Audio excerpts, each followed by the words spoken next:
देश में जबरन धर्म परिवर्तन पर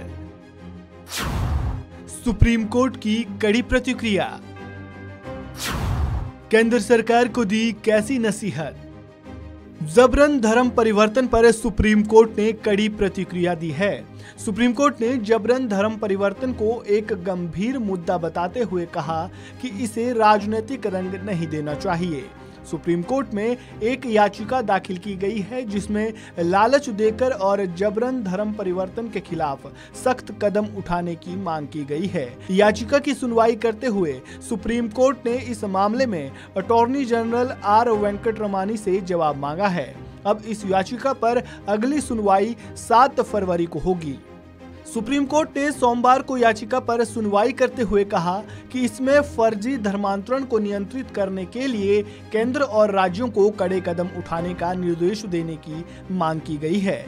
ये भी कहा गया है कि जबरन धर्मांतरण राष्ट्रीय सुरक्षा के लिए खतरा पैदा हो सकता है और नागरिकों की धार्मिक स्वतंत्रता पर अतिक्रमण कर सकता है। सुप्रीम कोर्ट में दायर की गई याचिका में मांग की गई है कि कई तरह के लालच देकर और डरा धमकाकर जबरन धर्म परिवर्तन कराने पर रोक लगानी चाहिए।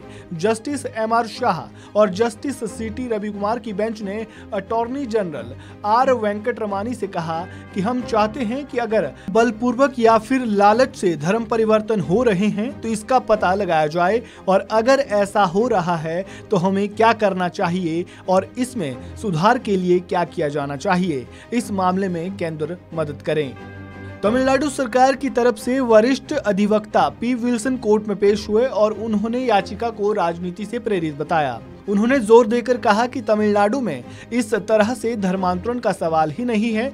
इस पर सुप्रीम कोर्ट बेंच ने कहा कि कोर्ट की सुनवाई को अन्य मामलों की तरफ मोड़ने की कोशिश मत कीजिए। हम पूरे देश को लेकर चिंतित हैं। अगर ये आपके राज्य में हो रहा है तो ये बुरा है और अगर नहीं हो रहा है तो अच्छी बात है।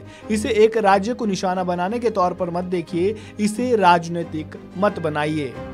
मामले पर पिछली सुनवाई 12 दिसंबर को हुई थी, जिसमें कोर्ट ने याचिकाकर्ता अश्विनी उपाध्याय से कहा था कि वो जनहित याचिका में अल्पसंख्यक धर्मों के खिलाफ दिए गए अपमानजनक बयानों को हटा दें, साथ ही ये सुनिश्चित करें कि ऐसी टिप्पणी रिकॉर्ड में ना आए।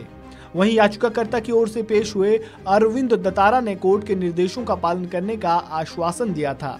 उन्होंने कहा कि अगर ये अपमानजनक टिप्पणी है तो उन्हें हटा दिया जाएगा।